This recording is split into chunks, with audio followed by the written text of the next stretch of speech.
放された最弱勇者、ガチャ進化で無双の頂へ。第68話、魔族の集う暗黒殿堂。主公より先に身体が動いた。ユーマはつらら盾を解除し、足元の崖を蹴って瞬電加速。稲妻をまとった剣を両手で構え、カルザベルグと二人の間に割り込んだ。させるか。風が耳を裂く。閃光が走り、剣先がガルザベルグの喉元に深々と突き刺さった。おお。雄叫びとともに、ユーマはさらに刃を押し込む。雷光が怪物の神経を焼く切り、カルザベルグが絶叫を上げる。巨大な翼が暴れ狂い、空気がねじれ、岩壁が砕け散った。その衝撃波に吹かれ、リーナとセレスは必死に岩をつかみ直し、崖の内側へと身を寄せた。だがユーマはひるまない。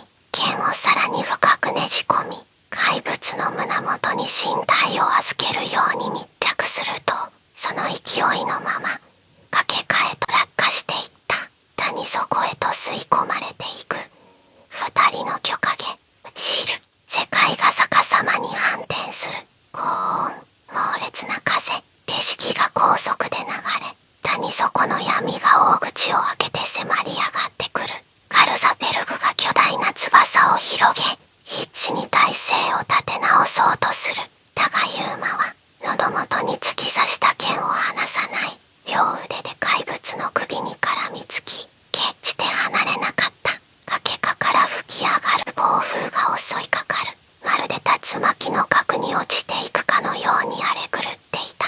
ユーマのマントが裂け、無の辺が鞭のように顔を打ちつける。グは息ができない。視界が白く飛ぶ。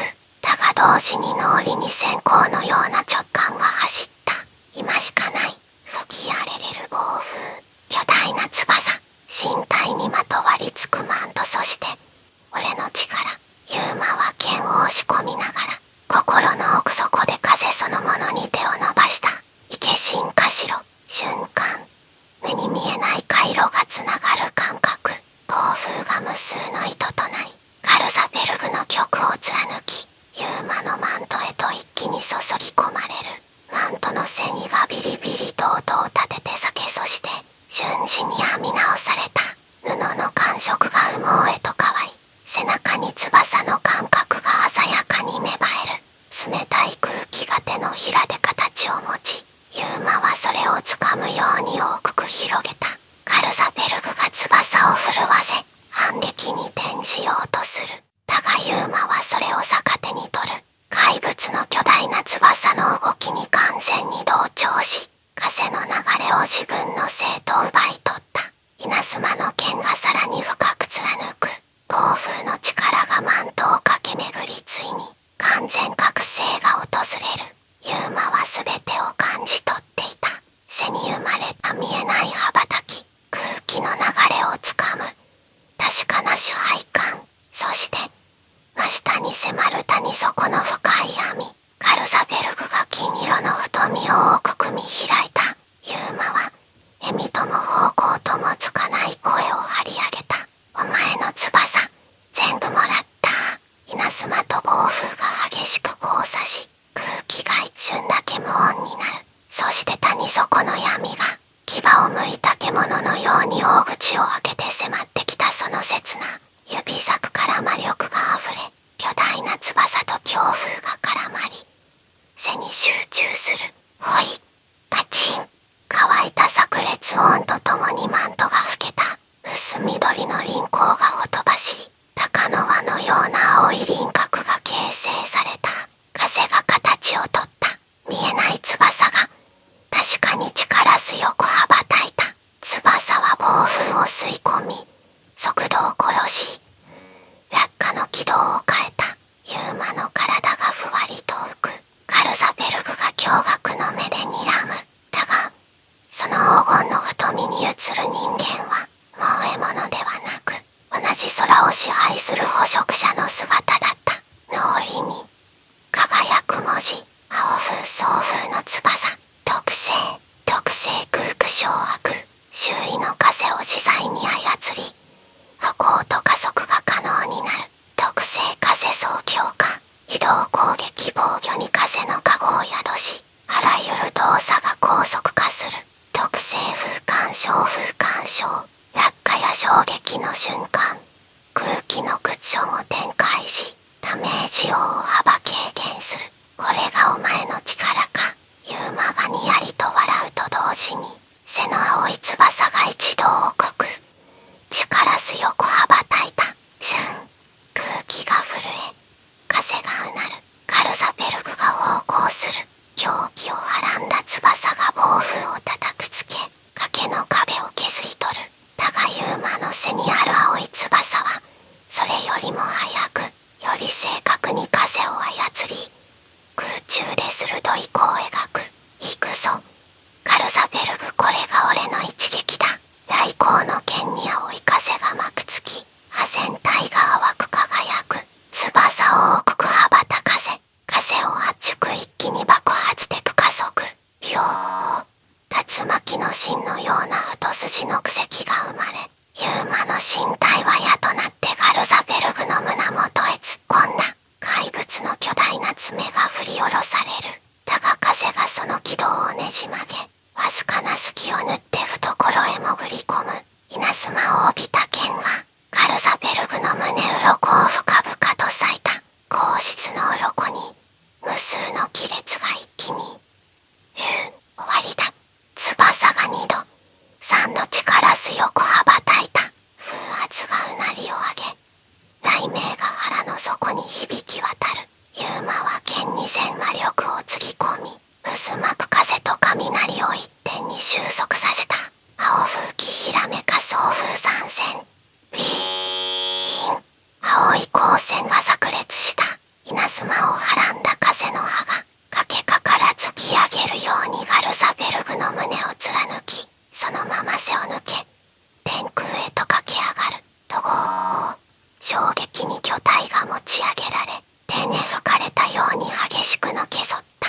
巨大な翼が痙攣し、ガルザベルグの喉から絞り出される絶叫が谷全体を震わせる。それでもなお、怪物は必死に翼を動かそうとした。だが風はすでにユーマのものだ。ユーマは青い翼を大きく広げ、渦の流れを反転させる。巻き上がる暴風が巨大な渦を形成し、ガルザベルグの極を中心に猛烈に締め上げていった。俺の勝ちだ。最後の閃光がほとばしる。怪物の体表から無数の光の粒子が弾け飛び、翼がゆっくりと崩れ落ちていく。暴風に飲まれた巨体は無産するように粉々となって消滅した。風がたたりと止んだ。残ったのはユーマの背で静かに羽ばたく青い翼だけ。勝った。荒い呼吸のままユーマは空中に静止する。足元には奈落のような深淵。崖の縁ではリーナとセレスがこちらを見上げ、必死に何かを叫んでいた。漆黒の大広間をまがまがしい燭台の炎が不気味に揺らめかせていた。天井は闇の果てに溶けるほど高く、そこから垂れ下がる黒曜の鎖が時折冷たい金属音を響かせる。奥の玉座前には魔族の将たちが集い、はぐくこすれる声で言葉を交わしていた。中央の玉座に座るのはマハタバルザーク。獅子を覆う分厚い鱗は天然の鎧のよう。過去の戦で折れた肩角からは濃密な巻きが絶えずにじみ出し、超人なら近づくだけで膝をつくほどの圧力を放っていた。左右に並ぶのはそれぞれ異形の異様を誇る魔将たち。顔の半分を鉄仮面で隠し、無数の鎖短剣を吊るしたジョマハタバルミア。トゲだらけの口角を揺らす玉のグローデン。影のように立ち、ウィッグ首の毒蛇を従えるリシュバ。そして灰色の毛皮に包まれた四腕の獣マハタドルク。誰もが一歩踏み出すだけで空気が悲鳴を上げそうな魔圧を帯びていた。すべての視線が玉座の主へと集まる。腕を組んだバルザークが静かに場を見渡す。その眼光が太り太り追い抜き、広間の空気をさらに重く沈めた。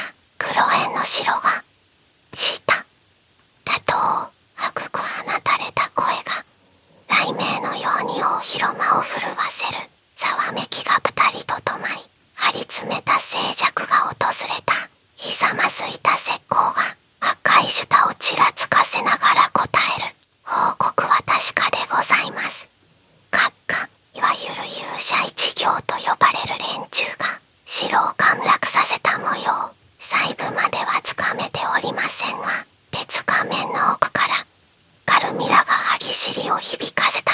いまいましいあれほどの防壁をいともたやすく突破されたとは。黒煙の守護は王が復活されるまでの時間稼ぎだったはずだ。だが事実として落ちた。ガルザークが短く吐く捨てる。それも勇む者どもに。再び悪意ざわめきが広間を駆け抜ける。奴らの勢い侮れぬな。いや、それより羽鳥の魔性が声を落とした。カルザベルグが撃たれたことこそ信じがたい。その名が出た瞬間、場の空気が一気に凍りついたように感じられた。ガルザークの眼光が鋭く石膏を縫い止める。ほう詳しく話せ。石膏が額を床にこすりつけるようにして続けた。あの谷に配していたガルザベルグが消息を絶ちました。群れの半数が壊滅。調査に向かった正体も一人も区間せず、残された魔根と戦闘の根軸から判断するに、人間の手によって討伐された可能性が極めて高いかと。その言葉に魔将たちは一斉にどよめいた。ガルザベルグが王が自ら作り上げたあの魔獣が人間ごときに、まさか広間を満たす驚愕と怒りの声だが、その中にわずかな冷ややかな笑いが混じった。ガルザークはゆっくりと肩角を撫で静かにつぶやいた。面白い。ようやく多少は楽しめそうなおもちゃが現れたようだ。続く次回第69話魔族の採掘場黒曜航空。